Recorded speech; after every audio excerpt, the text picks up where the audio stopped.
जय श्री हरि, जय श्री कृष्ण। आप सभी श्रद्धालु भक्तों का स्वागत है हमारे धार्मिक YouTube चैनल में।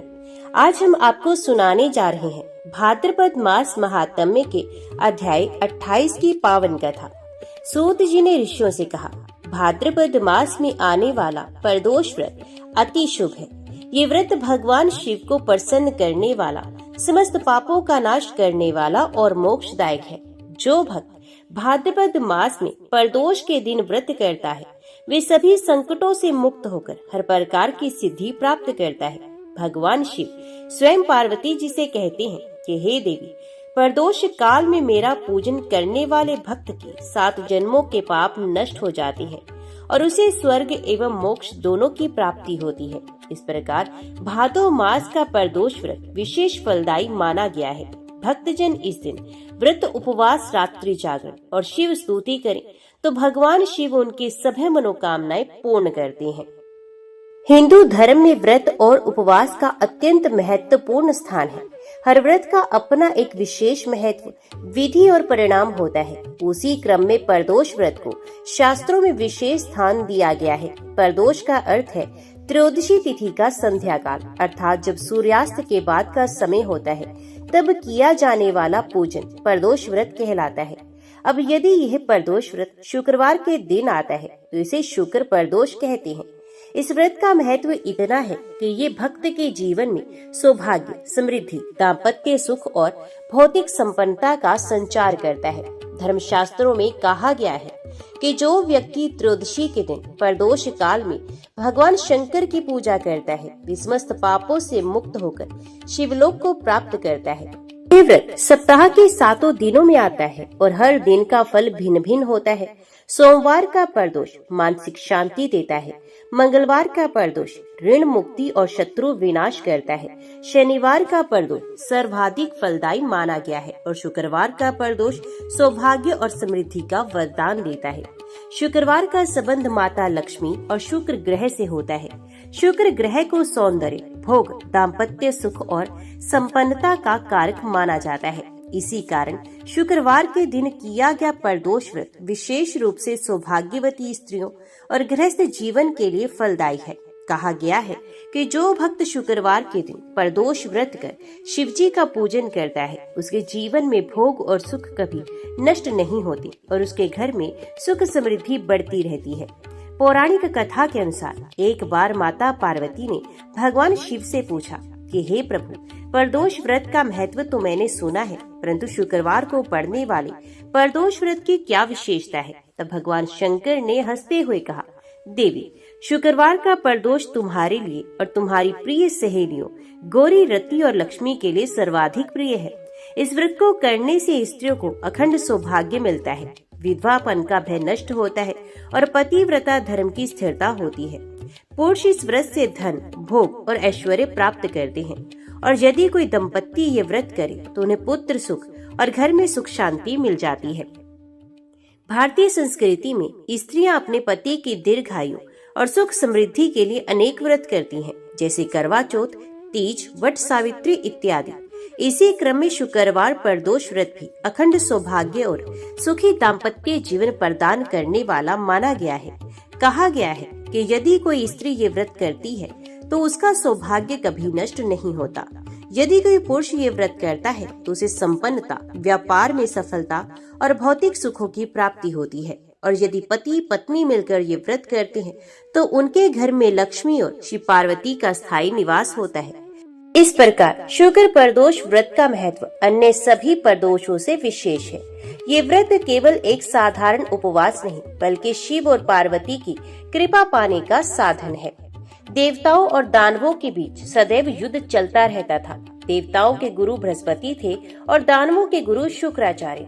शुक्राचार्य अत्यंत तपस्वी, विद्वान और भगवान शिव के अनन्य उपासक थे। उनके तप के प्रभाव से असुर बार बार विजयी हो जाते और देवता पराजित होकर इंद्रलोक छोड़ने को विवश हो जाते। इसी प्रसंग से जुड़ी है शुक्र प्रदोष व्रत की उत्पत्ति कथा, जिसे सुनने मात्र से सौभाग्य और पुण्य की प्राप्ति होती है। एक बार देवताओं और असुरों में भयंकर युद्ध हुआ। देवताओं ने मिलकर भगवान विष्णु की शरण ली और उनकी कृपा से असुरों को पराजित कर दिया।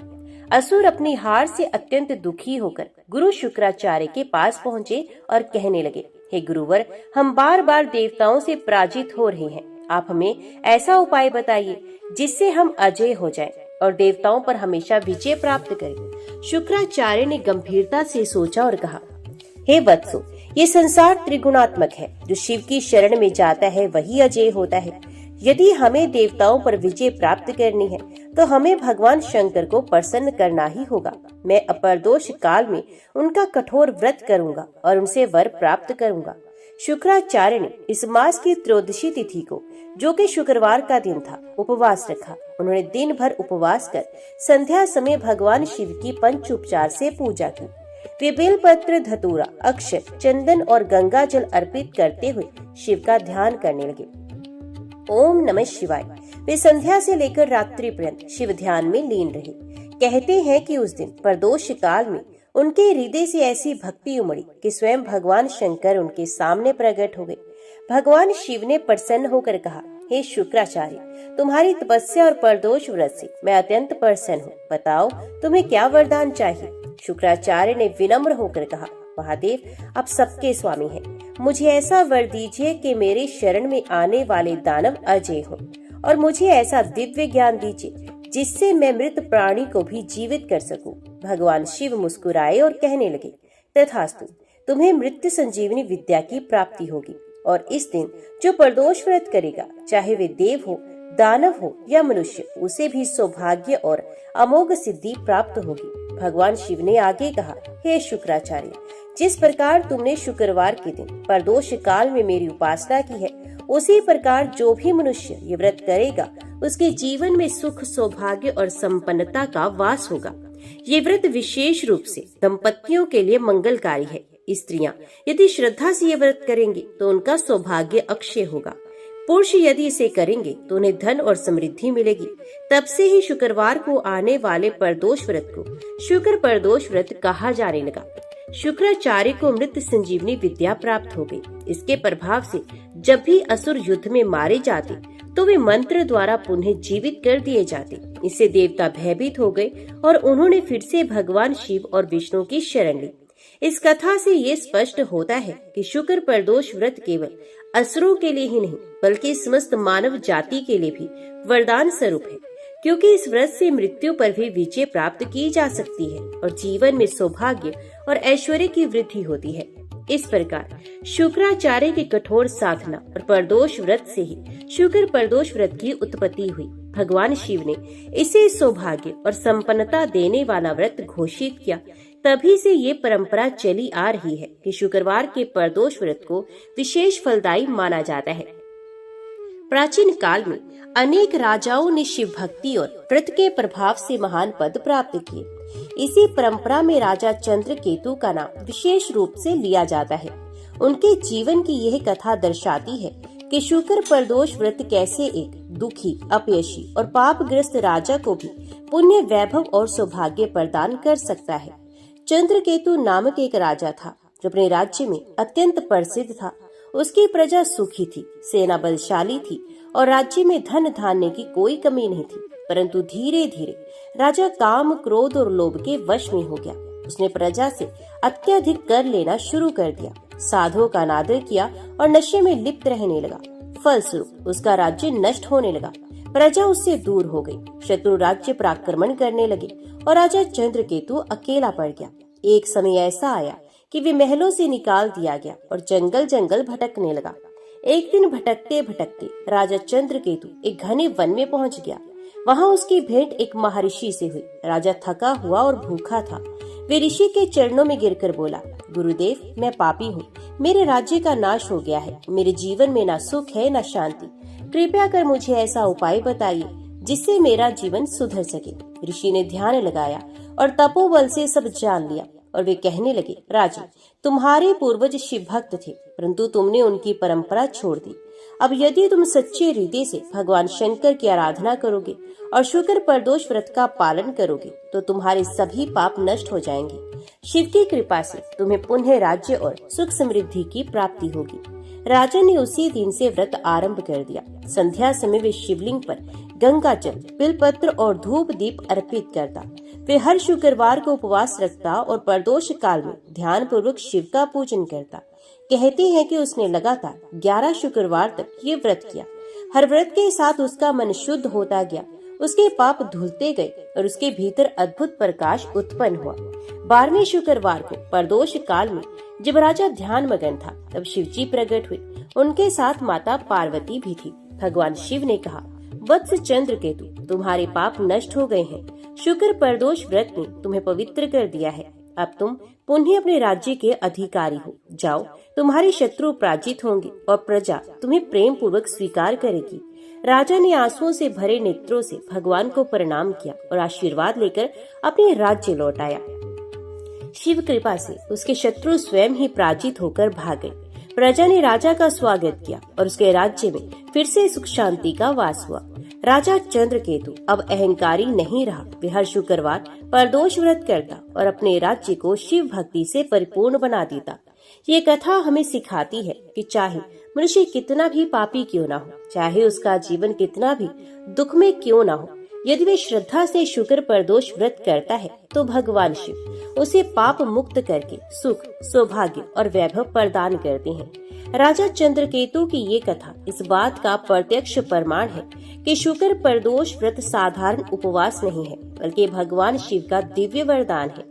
इस व्रत से पाप मुक्ति, सौभाग्य और संपन्नता की प्राप्ति होती है। ये व्रत करने के लिए व्रती को प्रातः स्नान करके व्रत का संकल्प लेना चाहिए। मैं आज शुक्र प्रदोष व्रत करूंगा और भगवान शिव की आराधना करूंगा। इस व्रत में दिन भर उपवास रखा जाता है। प्रातः फलाहार या केवल जल ग्रहण किया जा सकता है, परंतु संध्या तक अन्न नहीं लेना चाहिए। व्रती को दिन भर ब्रह्मचर्य का पालन करना चाहिए। मन, वचन और क्रम से पवित्र रहना आवश्यक है। प्रदोष व्रत की मुख्य पूजा संध्या के बाद सूर्यास्त और रात्रि के बीच प्रदोष काल में होती है। गंगा जल, दूध, शहद, दही, घी और पंचामृत से शिवलिंग का अभिषेक करें। अंत में शुद्ध जल से स्नान करें। शिवलिंग पर वस्त्र चढ़ाएं और चंदन से तिलक कराएं। बिलपत्र, धतूरा, आग का पुष्प, अक्षत, सुपारी, नारियल, धूप, दीप और नैवेद्य अर्पित करें। ओम नमः शिवाय का 108 बार जप करें। चाहे तो महामृत्युंजय मंत्र का भी जाप कर सकते हैं। दीप प्रज्वलित कर शिव जी की आरती करें और प्रार्थना करें कि हे महादेव, आप मेरे पाप नष्ट करें और मुझे सुख, सौभाग्य और भक्ति प्रदान करें। शुक्रवार का दिन माता लक्ष्मी और शुक्र ग्रह से संबंधित है, इसलिए शुक्रवार को प्रदोष व्रत करने से शिव और पार्वती दोनों की कृपा प्राप्त होती है। ये व्रत दंपतियों के लिए विशेष रूप से शुभ है। विवाह में विलंब हो तो ये व्रत शीघ्र विवाह का मार्ग प्रशस्त करता है। स्त्रियां इसे करने से अखंड सौभाग्यवती रहती हैं। पुरुष इसे करने से धन, वैभव और यश प्राप्त करते हैं। शुक्र प्रदोष व्रत करने वाले को कुछ फल प्राप्त होते हैं, जैसे चाहे अनजाने में कितने भी पाप हुए हों, ये व्रत उन्हें नष्ट कर देता है। विवाहित स्त्रियों का सौभाग्य अक्षय रहता है और अविवाहित कन्याओं को उत्तम वर की प्राप्ति होती है।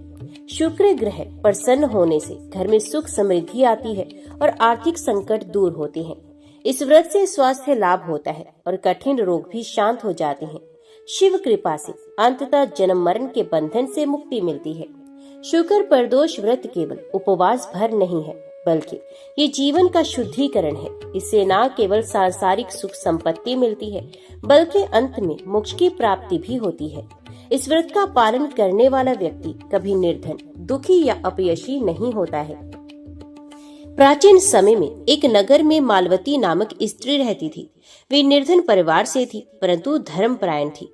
उसका पति रोगग्रस्त और दुर्बल था, जिसे घर में चिंता और दुख बना रहता था। मालवती ने एक दिन एक साधु से शुक्र प्रदोष व्रत के महत्व के बारे में सुना। उसने श्रद्धा से व्रत आरंभ किया। हर शुक्रवार उपवास रखती, प्रदोष काल में शिवलिंग पर बिल पत्र चढ़ाती और ओम नमः शिवाय का जाप करती। कुछ ही महीनों में उसके पति का रोग दूर हो गया, घर में लक्ष्मी का वास हुआ और परिवार सुखी हो गया। मालवती स्वयं भी सौभाग्यवती बनी रही और अंत तक सुख शांति से जीवन बिताया। विदर्भ देश में एक ब्राह्मण दंपत्ति रहते थे। उनके विवाह को 10 वर्ष हो चुके थे, परंतु संतान नहीं थी। वे दुखी होकर तीर्थों में भटकते और देवताओं से प्रार्थना करते। एक बार वे काशी में एक महात्मा से मिले। महात्मा ने कहा, यदि तुम दोनों मिलकर श्रद्धा से शुक्र प्रदोष व्रत करोगे तो निश्चय ही शिव पार्वती कृपा से संतान प्राप्त करोगे। दंपति ने 21 शुक्रवार तक ये व्रत किया। उसके बाद माता पार्वती ने स्वप्न में आकर वरदान दिया, वत्स तुम शीघ्र ही पुत्रवती होगी। कुछ समय के बाद उन्हें पुत्र रत्न की प्राप्ति हुई, जो बड़ा होकर महान विद्वान और शिव भक्त बना। एक नगर में वज्रसेन नामक व्यापारी था। उसके व्यापार में अचानक घाटा होने लगा। उस पर भारी कर्ज चढ़ गया और वे आत्महत्या करने का विचार करने लगा। इसी समय उसे एक पंडित ने सलाह दी, व्यापार में सफलता पाने के लिए शुक्र प्रदोष व्रत करो। वज्रसेन ने श्रद्धा से व्रत आरंभ किया। कुछ ही महीनों में व्यापार में अप्रत्याशित लाभ हुआ। उसने न केवल कर्ज चुकाया बल्कि 2 गुनी संपत्ति अर्जित की।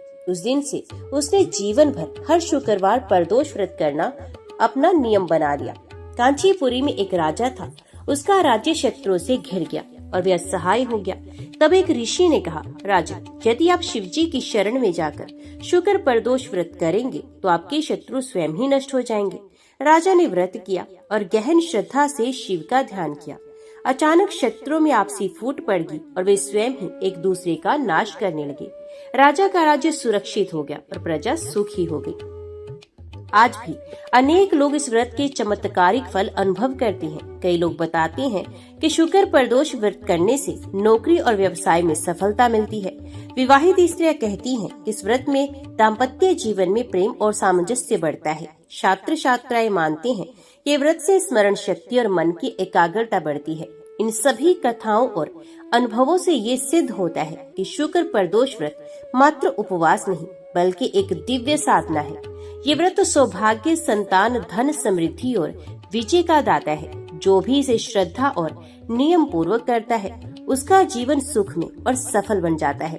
प्रदोष व्रत को शास्त्रों में सर्व सिद्धिदायक कहा गया है। विशेष रूप से शुक्र प्रदोष व्रत सौभाग्यवती स्त्रियों के लिए अखंड सौभाग्य का रक्षक है। पुरुषों के लिए धन, वैभव और सम्मान का साधक है। बच्चों के लिए शिक्षा, एकाग्रता और स्वास्थ्य का प्रदायक है।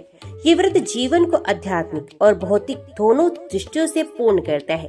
गरुड़ पुराण, स्कंद पुराण, शिव पुराण आदि ग्रंथों में प्रदोष व्रत का विशेष उल्लेख है। इनमें कहा गया है कि जो प्रदोष व्रत करता है वे स्वयं भगवान शंकर को प्रसन्न करता है और शिव की प्रसन्नता से संसार में ऐसा कुछ नहीं जो असंभव हो।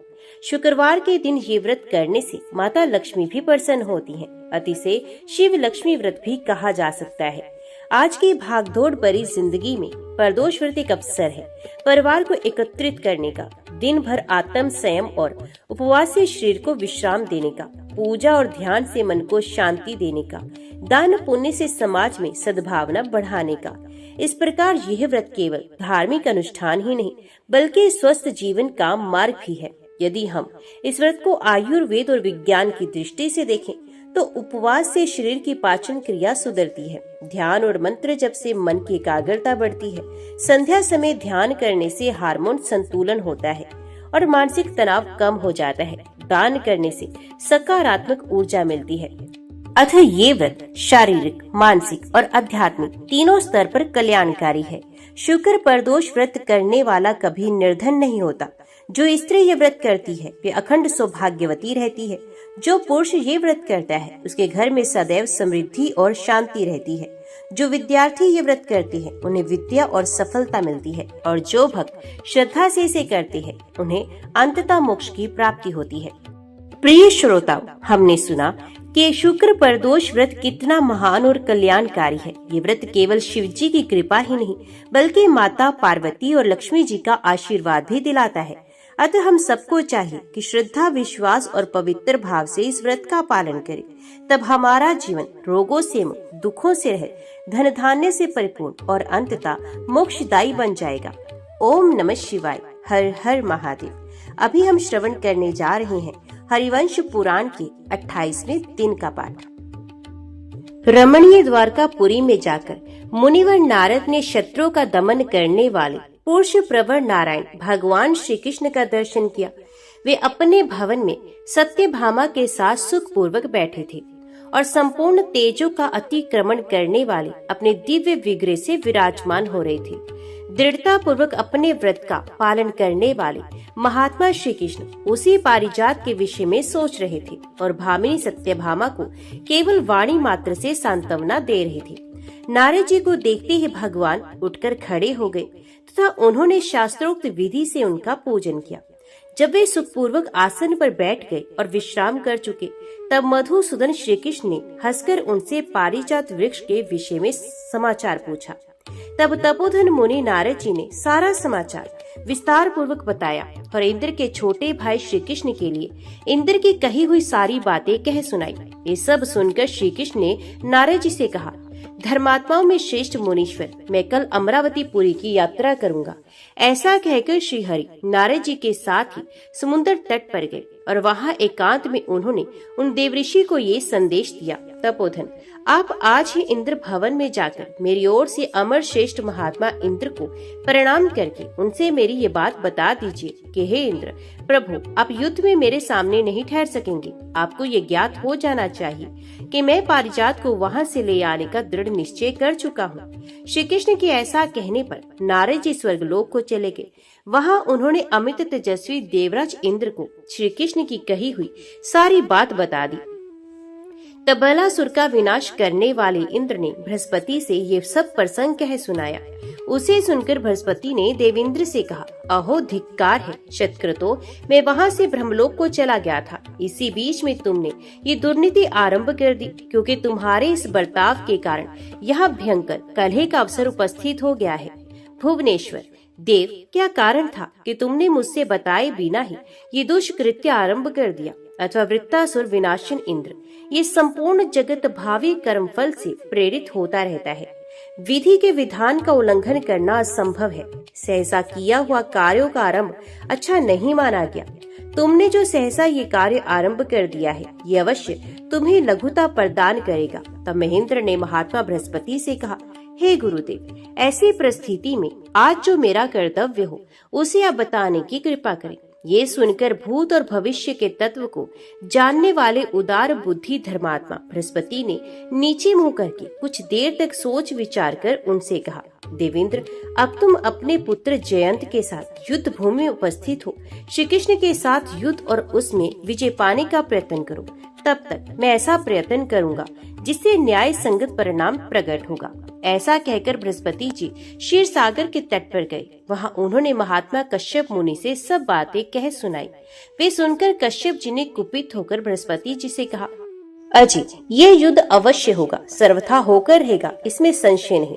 महर्षि देव शर्मा की पत्नी रुचि सर्वथा उन्हीं के समान शुद्ध आचार विचार वाली थी, परंतु इंद्र ने उसे प्राप्त करने की इच्छा की।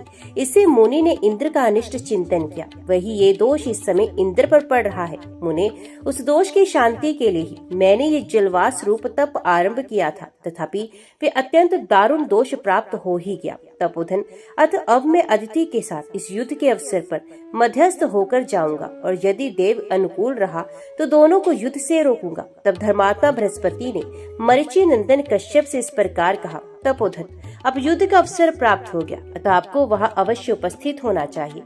कश्यप जी ने बहुत अच्छा कहकर बृहस्पति को वहां से भेज दिया और स्वयं वे भूत गणों के स्वामी रुद्रदेव की आराधना करने के लिए चले गए। वहां अदिति के साथ बुद्धिमान भगवान कश्यप ने वर प्राप्ति की इच्छा रखकर सौम्य रूपधारी परमात्मा वृषभध्वज शिव की पूजा की। उसमें मरीचि नंदन कश्यप ने स्तुति करने के योग्य जगत गुरु भगवान शंकर का वेदोक्त मंत्रों तथा स्वरचित स्तोत्रों द्वारा स्तवन किया। कश्यप जी ने कहा, जो विष्णु रूप से वामन अवतार के समय महान पग बढ़ाकर त्रिलोकी को नाप लेने में समर्थ हुए, ये संपूर्ण विश्व जिनका कर्म है, जो सबके ईश्वर हैं, जगत की सृष्टि करने वाले हैं, धर्म के द्वारा जिनका साक्षात्कार होता है, जो अभिष्ट मनोरथों के स्वामी तथा उनकी पूर्ति करने वाले हैं, जो सर्वस्वरूप सात्विकी धृति वाले योगियों के जो ये चिन्मय धाम स्वरूप हैं, उन दिव्य स्वरूप अब भगवान विश्वेश्वर को मैं नमस्कार करता हूँ, जो देवताओं के अधिपति और पाप हरता है, जो जगत स्वरूप होने के कारण संपूर्ण विश्व में व्याप्त है, शुभ जल जलात्मक वीर्य से प्रकट होने वाले शरीर, जिनके गर्भ अंशभूत चैतन्य को धारण करते हैं, उन भगवान विश्वेश्वर की मैं शरण लेता हूँ। जिन्होंने यति रूप होकर जितेंद्रिय बनकर इंद्र के भेजे हुए इंद्र रूपी भेड़ियों को, जो शम दम आदि हितैषी मित्रों को दबा देने वाले हैं, नष्ट कर दिया। जिनके नेत्र विरूप हैं, जो देखने में बड़े सुंदर तथा पुण्य की योनि है, उन भगवान विश्वेश्वर की मैं शरण लेता हूँ और उन्हें मस्तक झुकाकर प्रणाम करता हूँ, जो एकमात्र इस जगत के स्वामी हैं तथा श्रेष्ठ विश्व का पालन करते अथवा इसे अपने उपभोग में लाते हैं। जो धाम नेत्र एवं सूर्य आदि के भी धाम, आश्रय अथवा प्रकाश है तथा सुकृति पुण्य रूप अथवा स्वीकृत नामधारी ब्रह्म रूप होने के कारण सबके लिए अजय है। सोमपान करने वाले कर्मठों और चंद्र रश्मियों का पान करने वाले महामुनियों में जिनका सबसे ऊंचा और गौरवपूर्ण स्थान है, वे भगवान विश्वेश्वर अपने सनातन तेज से मेरा पोषण करें, जिनका अथर्व वेद के द्वारा प्रतिपादन किया गया है, जिनके पंच कोश रूप 5 सुंदर मस्तक हैं, जो संपूर्ण भूतों की योनि अर्थात समस्त जगत के कारण है, जो विद्वान वीर तथा दानवों के बाधक है, यज्ञ में जिनके लिए आहुति दी जाती है, यज्ञ संबंधी संस्कार युक्त भविष्य जिनका स्वरूप है, उन विश्वेश्वर देव की मैं शरण लेता हूँ, जिनके ऊपर ये सारा जगत इंद्रजाल फैला हुआ है, जो संपूर्ण विश्व के आत्मा है, शरणागतों के लिए प्रीति एवं सुख को प्रकाशित करने वाले हैं, तथा जो ऊर्ध्वगामी आकाशचारी रथ पर आरूढ़ हो यात्रा करते हैं, वे भगवान विश्वेश्वर मुझ पर सदा प्रसन्नचित्त हैं, जो अंतर्यामी आत्मा रूप से सबके भीतर विचरते हैं, प्रकाशमान चिन्मय है, वेदमय मनोहर शाखाएं जिनसे प्रकट हुई हैं, जो महान बलशाली धर्म के प्रवर्तक तथा स्तवन करने योग्य हैं, जिनके सहस्रों नेत्र हैं और जिन्हें पाने के लिए सैकड़ों मार्ग हैं, अथवा जो शतपथ विहित कर्मफल के दाता हैं, उन उग्र स्वरूप विश्व श्रेष्ठा महादेव जी को मैं नमस्कार करता हूँ, जो शुचि पवित्र एवं असंग योग से प्राप्त होने वाले विभिन्न योगों के प्रतिपादक, पाप शून्य संहारक, सुख के उत्पत्ति स्थान, कल्याणकारी और संपूर्ण भूतों के अधिपति हैं, जो अकेले ही संपूर्ण विश्व का भार वहन करते हैं, इंद्रियों के नियंता हैं तथा चंद्रमा को चिन्ह के रूप में अपने मस्तक पर धारण करते हैं। ज्ञान इंद्रियों के आश्रय रूप उन भगवान शिव को मैं मस्तक झुकाकर प्रणाम करता हूँ और उनकी शरण में जाता हूँ, जो शीघ्र फल देने वाला, राग आदि दोषों को शांत करने वाला, अभीष्ट मनोरथों का पूरक, प्रातः सवन आदि के क्रम से शब्दायमान और अनुष्ठान में लाया हुआ जो यज्ञादि रूप धर्म है, वे यदि सकाम भाव से किया जाए तो नश्वर फल देने के कारण व्यर्थ हो जाता है और फल भोग के द्वारा उसके शीघ्र ही समाप्ति हो जाती है। किंतु वही धर्म यदि निष्काम भाव से किया जाए तो वे आत्म शुद्धि संपादन के साथ ही पुण्य रूपी धन को सुस्थिर रखने वाला होता है। ये दोनों प्रकार का धर्म आपका ही स्वरूप है। आप सभी अवस्थाओं में सम है। उत्तम व्रत को धारण करने वाले अब त्रिशूलधारी रुद्रदेव की मैं शरण लेता हूँ। आपके बल पराक्रम का कहीं अंत नहीं। आप ही समस्त कर्मों को धारण करने वाले आधार हैं, अर्थात आप ही समस्त कर्मों और उनके फलों के साक्षी हैं। अन्य देवताओं की भांति आप यज्ञ के अंग नहीं हैं, आप ही सबके आदि कारण हैं। यजमान अपने यज्ञ द्वारा जिन यज्ञ पुरुष की आराधना करते हैं, उनके वे आराध्य देव आप ही हैं। आप ही सदा समस्त जगत की भविष्य भोक्ता अग्नि रूप है और आप ही धर्मात्माओं में ज्येष्ठ द्विज ब्राह्मण है। मैं आपकी शरण लेता हूँ। आप गुणों से परे तथा विष्णु स्वरूप है। आप यश के समान व्यापक हैं। सारे प्रपंच को व्याप्त करके भी सिंह के समान उससे ऊपर उठे हुए हैं। आप ही समस्त प्राणियों के अंग प्रत्यंग को संगठित करने वाले हैं। आपका रूप अत्यंत कमनीय मनोहर है। आप विशुद्ध आत्म स्वरूप अंतर्यामी तथा सत्य धाम, अबाधित चैतन्य स्वरूप अथवा वैकुंठ आदि नित्य धाम स्वरूप है। आप दुराचारियों को मोह में डालने वाले हैं। मैं आपको नमस्कार करता हूँ। आप योगियों के लिए प्रणव रूप हैं। अपने स्वरूप भूत ओंकार के सर अर्थात उसकी अर्ध मात्रा आप ही हैं। आपका कर्म हिंसा शून्य होने के कारण बड़ा ही मनोहर है। आप दृढ़ता पूर्वक व्रत का पालन करने वाले हैं। आपका धनुष अत्यंत सुदृढ़ है। आप बाणों को दूर तक फेंकने वाले शूरवीर धनुर्वेद के ज्ञाता और अस्त्र विज्ञान में सबसे बड़े चढ़े हैं। समस्त पशुओं जीवों के पति पालक तथा जगत का संहार करने वाले आप भगवान शंकर को मैं नमस्कार करता हूँ, जो सबके एकमात्र मित्र हैं। भूत और भविष्य जिनका ही स्वरूप है, जो सबके अतिथि अग्नि रूप से भविष्य का सेवन करते हैं। काम आदि शत्रुओं का नाश करने वाले हैं तथा शत्रु भाव रखने वाले राक्षसों को पीड़ा देते हैं, जिनसे उत्तम दूसरा कोई नहीं जो यज्ञ में भाग पाते और स्वयं भी भोगों का विभाजन करते हैं, वे भगवान महादेव मेरी रक्षा करें। जो जगदीश्वर एक होकर भी संपूर्ण विश्वों में प्रविष्ट हैं तथा जिन अद्वितीय परमात्मा ने प्राण स्वरूप मृतगणों को भी उत्तम प्राण प्रदान किया है, अर्थात जो प्राणों के भी प्राण हैं, जिन्होंने दयालु होने के कारण सबके साथ सनातन मैत्री जोड़ रखी है, वे भगवान शिव आज उत्तम कार्य और कल्याण के लिए मुझ पर कृपा दृष्टि करें।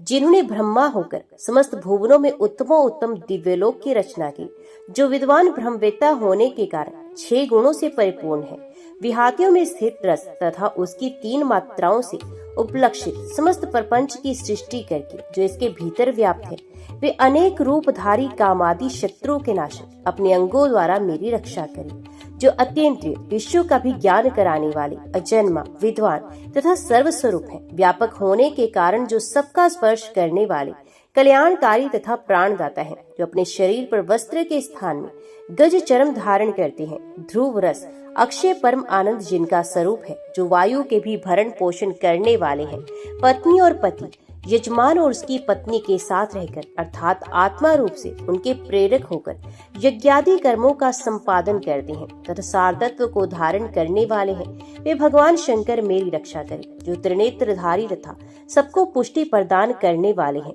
विप्रो विद्वानों को भी धर्म का उपदेश करते हैं और यज्ञ करने वाले यजमानों को अभीष्ट वर देते हैं, जो श्रेष्ठ से भी श्रेष्ठ संग्राम विजय ईश्वर तथा देवताओं के भी देवता हैं, उन भगवान रुद्र की मैं शरण लेता हूँ। जो अग्नि रूप से देवताओं के मुख दुराचारियों का अंत करने वाले त्रिवर्त आदि स्तोत्रों से युक्त सोमयाग स्वरूप संसार वृक्ष का उच्छेद करने वाले कर्मों के साक्षी भूतों के लय स्थान भूतनाथ गुणज्ञ और गुण स्वरूप है, रुद्रदेव की मैं शरण लेता हूँ, जिन्हें कोई प्रबल से भी प्रबल शत्रु उखाड़ नहीं सकता।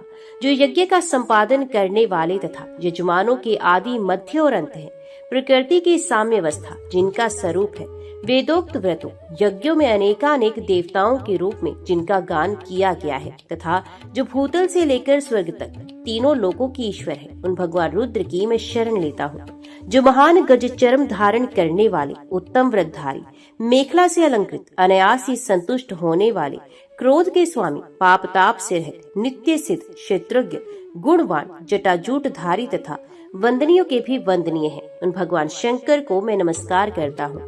जो देवताओं के भी देवता पावनों के भी पावन कृत्यों की भी कृति यज्ञों के भी यज्ञ अर्थात यजनियों के भी यजनीय है, जो महान से भी महान शांत स्वरूप है तथा जो इंद्रियों के अधिष्ठात्र देवताओं के लिए भी स्तवनीय है, उन सबके पालक रुद्रदेव की मैं शरण लेता हूँ। जो सबके अंतकरण में विचरने वाले अंतर्यामी पुरुष जिन्हें ग्रह कहा गया है, जो दूसरे प्रकाश से रहे स्वयं प्रकाश रूप है, प्रणव जिनका नाम है, जो परम अक्षर के भी परम कारण है, उन मंगलकारी गुणवान देवता भगवान शिव को मैं प्रणाम करता हूँ। जो जगत और जीव दोनों की योनि है, फिर भी समस्त कारणों से अतीत होने के कारण जो उनकी योनि नहीं है, अतीव सूक्ष्म है, संपूर्ण भूतों से पृथक है और उन सब से एक भूत अभिन्न होने के कारण पृथक नहीं भी है, जो स्वयं ही समस्त जगत के रूप में प्रकट हुए हैं और सबके लय स्थान भी हैं तथा जो उत्तम दाता स्वाद रुचि हर्ष तथा रमणीय रत्न रूप हैं, वे भगवान शंकर मेरी रक्षा करें। जो अंतर्यामी होने के कारण सबके निकट है तथा साधनशील पुरुषों के लिए सनत्तर अनावृत अर्थात अपरोक्ष है, श्रद्धालु मनुष्यों को उनकी श्रद्धा के अनुरूप वृत्ति प्रदान करने वाले हैं तथा जो महान पुण्य आत्मा परमथ गणों के अधिपति और अभीष्ट मनोरथों एवं सर्वज्ञता आदि 6 गुणों की पूर्ति करने वाले हैं, वे भगवान शिव मेरी रक्षा करें। जो बाहर भीतर के पाप तापों का नाश करने वाले तथा स्वयं ही जगत के करता है, पंचभूतों के आकार में अपने आप को प्रकट करना जिनका स्वभाव है, अर्थात जो स्वयं ही जगत का उपादान कारण बनते हैं और आयु धारण करके क्रोध आदि विकारों को प्रकट करते हैं, जिनका ओज बल पराक्रम सबसे उत्तम है तथा जो देवताओं के भी देवता हैं, वे परमेश्वर शिव पुण्यात्मा पुरुषों का तथा मेरा भी पाप ताप दूर करे।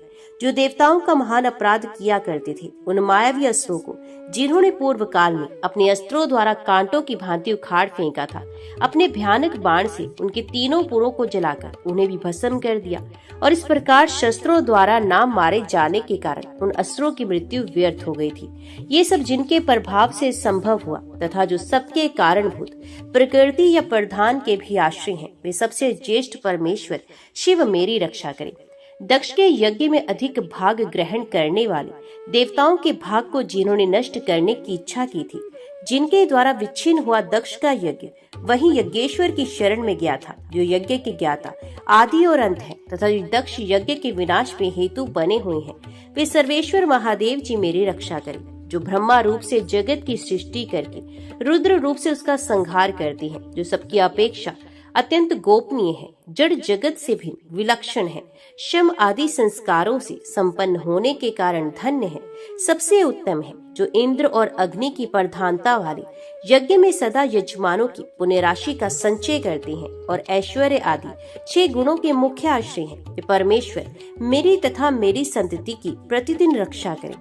जिन परमात्मा के गुणभूत भविष्य और वर्तमान तीनों कालों में सदा बने रहते हैं, अथवा जिनमें सृष्टि पालन और संहार काल संबंधी गुण प्रवाह रूप से नित्य बने रहते हैं, जिनमें सत्व गुण की अधिकता है, अर्थात जो विष्णु रूप से स्थित है, जिनके स्वरूप से प्रकट हुए श्री कृष्ण इंद्र आदि रक्षकों के भी रक्षक हैं, जो काल रुद्र बनकर दुराचारियों का विनाश को कष्ट प्रदान करते हैं और विश्व के आदि कारण होकर भी जो इस जगत को पीड़ा देने वाले लोगों पर कुपित हो उनका विनाश कर डालती हैं, कि परमात्मा मेरी रक्षा करें।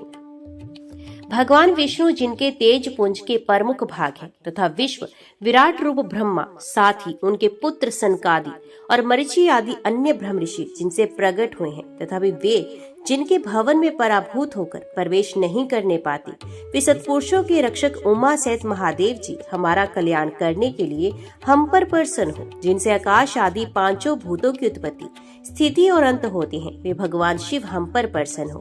जो किसी के द्वारा हार्दिक तिरस्कार से पीड़ित हो, एकमात्र सुखदायक भगवान शिव को ही महान आश्रय जानकर उनकी शरण लेता है, वे पुरुषों में श्रेष्ठ एवं महात्मा है। उसे उन्हीं भगवान शंकर से धृति और भूति आदि अनुग्रह की उपलब्धि होती है तथा उसे उन्हीं से ग्रहणीय वस्तु का श्रवण उपदेश प्राप्त होता है। अतः संकट के समय में अपनी शरण में आए हुए मुझ सेवक का कष्ट वे अवश्य दूर करेंगे, ऐसा मेरा विश्वास है। संसार में लिंग से अंकित जो भी शरीर समुदाय है, वे सब त्रिनेत्रधारी भगवान शंकर का स्वरूप है, और भग चिन्ह से चिन्ह जो शरीर समूह है, वे सब सर्वजननी भगवती उमा का प्रतीक। इस जगत में इन 2 के सिवा तीसरी कोई वस्तु नहीं। महादेव जी और उमा से भी कुछ नहीं, वे ही सर्व सर्वेश्वर हैं, वे हमारी रक्षा करें। इस प्रकार जिनकी स्तुति की जा रही थी, उन धर्मात्मा भगवान वृषभध्वज शिव ने धर्मात्माओं में श्रेष्ठ महर्षि कश्यप को दर्शन दिया। दर्शन देकर देवेश्वर महादेव जी ने उनसे प्रसन्नचित होकर कहा, प्रजापति, तुम जिस कार्य से मेरी स्तुति कर रहे हो उसे मैं जानता हूँ।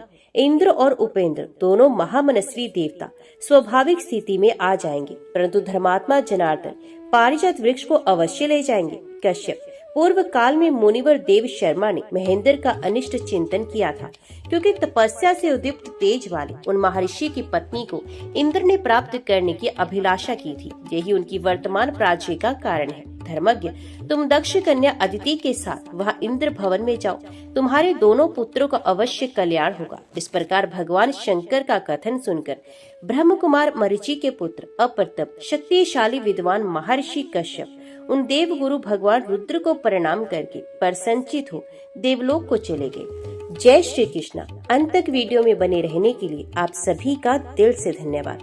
अब मिलते हैं कथा के अगले भाग में, तब तक के लिए जय श्री कृष्णा।